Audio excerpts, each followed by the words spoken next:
Hi guys, welcome back to another video. Really hope you're doing well. Hope everyone's getting stuck into their training and really enjoying it. And I'm sure plenty of you are thinking about next year, what races you want to do. And I wanted to make this video, probably quite a specific video. It probably doesn't tailor towards most people out there. I can't imagine it does. But I wanted to talk about it anyway. This video is all about my tips for people that want to go professional. There will be guys and girls out there, or if you identify something else, I mean, that's totally up to you, whatever you are. You might want to go pro next year, and you might be thinking about what races should I be doing, how should I be approaching this? And because it's relatively fresh in my mind, I've done it fairly recently, I thought I would give my opinions and my tips based on this to hopefully help you guys out if that's something that you're looking to do next year. And even if that's not something you're looking to do, I'm sure this video will give you some level of tips or some level of advice. So do stay tuned, because it helps the YouTube algorithm out, and that will do me a massive solid. So if you stay tuned, give the video a like, subscribe to the channel if you haven't done already. It'd be pretty much an early Christmas present for me, so I'd really appreciate that.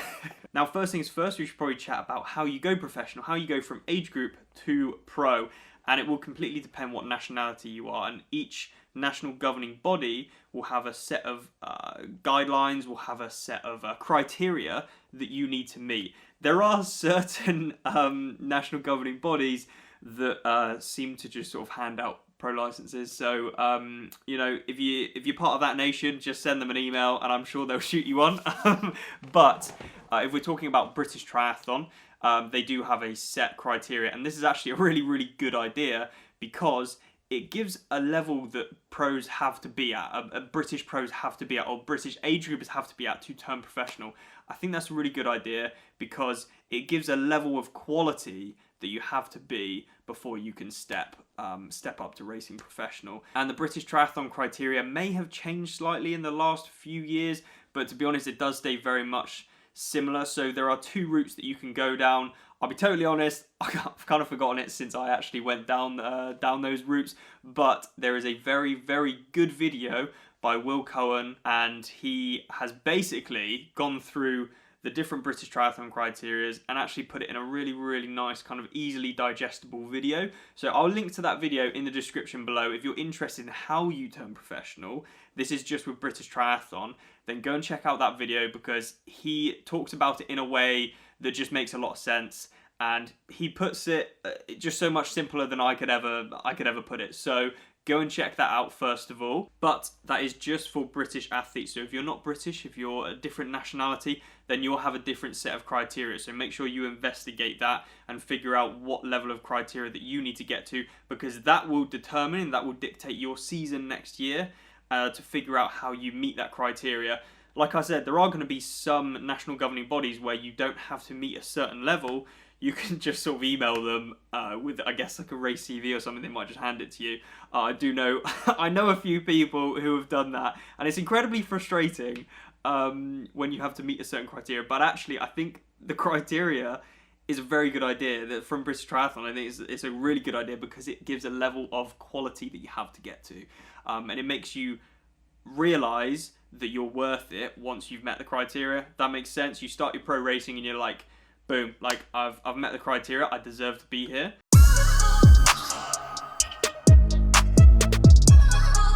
So tip number one is to be selective about your race choice.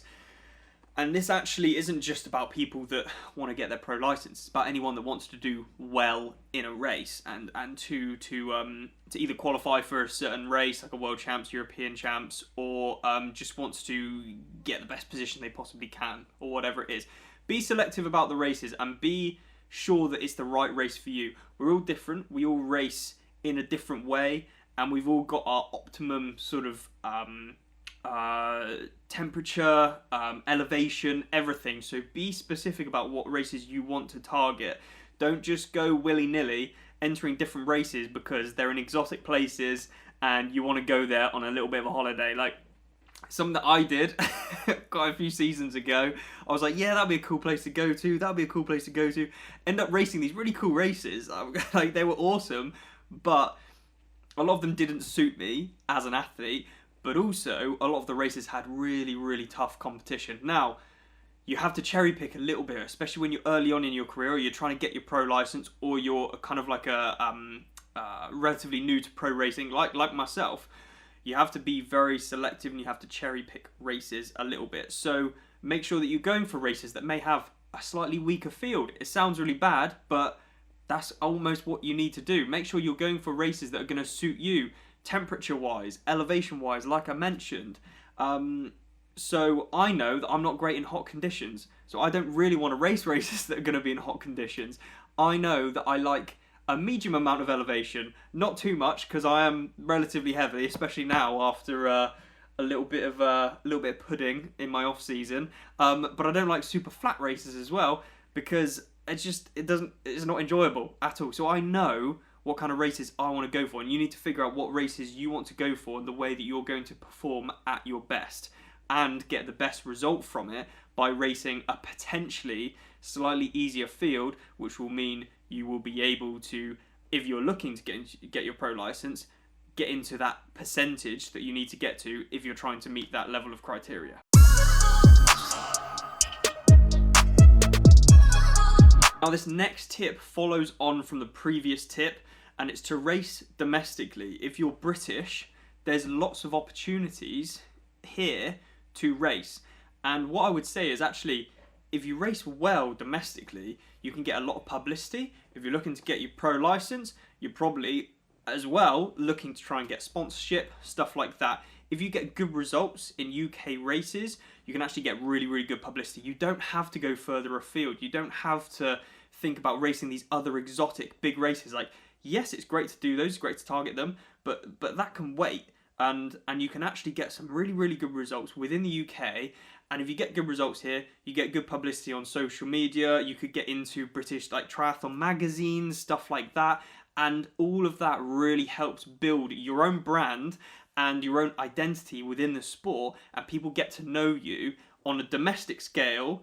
And then I think it's a good idea after you've done that to branch out and race a bit more internationally. That's not to say you should just race domestically. Do a few international races here and there. But I think if you're just starting out, I think domestic races are a really good place to start. And if you're British, there's plenty of opportunities here.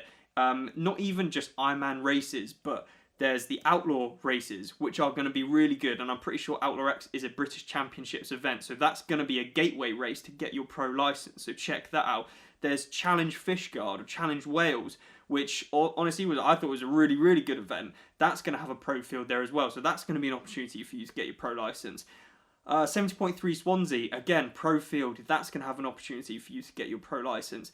There's plenty of races within the UK. And if you're just starting out in your pro career or you're trying to get your pro license, generally, you don't really have the funds behind you. Then racing in the UK or racing domestically, whatever nation you're part of, is going to be a good idea because you can cut down on travel costs, hotels, accommodation, everything like that. Just makes life a lot easier, so you can race a little bit more often. Race frequency is a little bit better than race quality when you're early on in your career. You just got to keep doing these races, and it doesn't matter that you're not going to these bigger events internationally. Just do a lot of decent, domestic races. You can build a really good name for yourself, get some really good results, and you don't end up having to spend a stupid amount of money on, like I said, travel, accommodation, everything like that.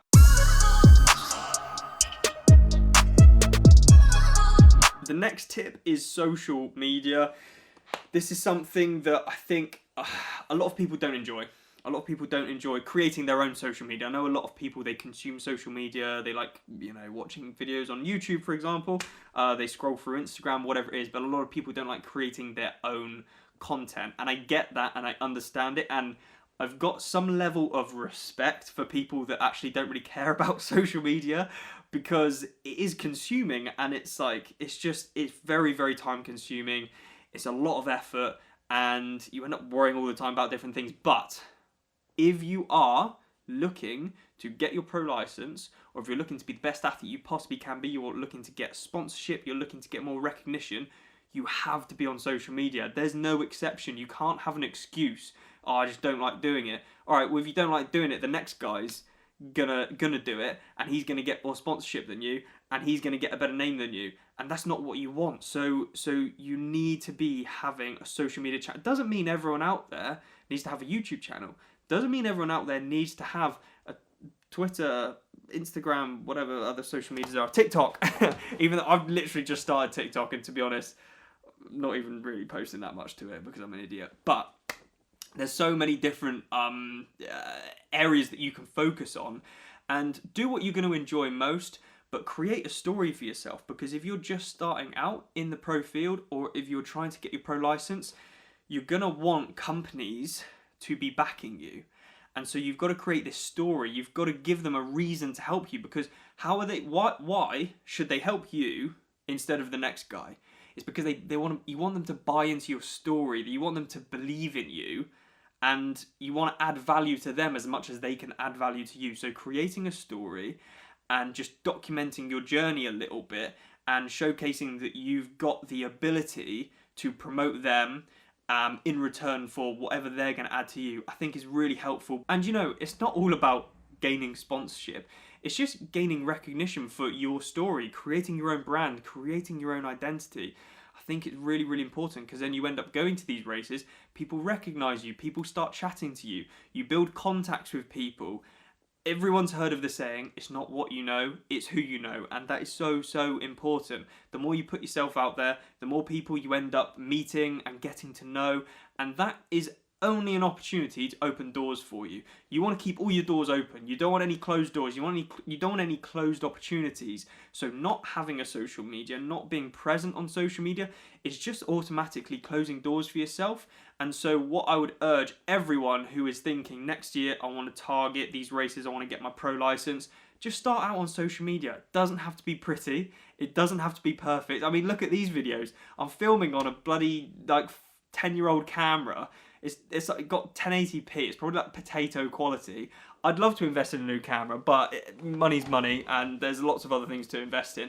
But it's just, the point is, it doesn't have to be perfect. Start on your phone. Start with whatever you've got, but just start documenting something and showcasing yourself and your journey, and get to know people and comment on their stuff and follow them. And it just creates this really nice community around you, which is ultimately going to help you progress in the sport. So those are my tips for anyone who's looking to get their pro license or trying to step up from age group to professional level within triathlon. However, I do have one more tip for you.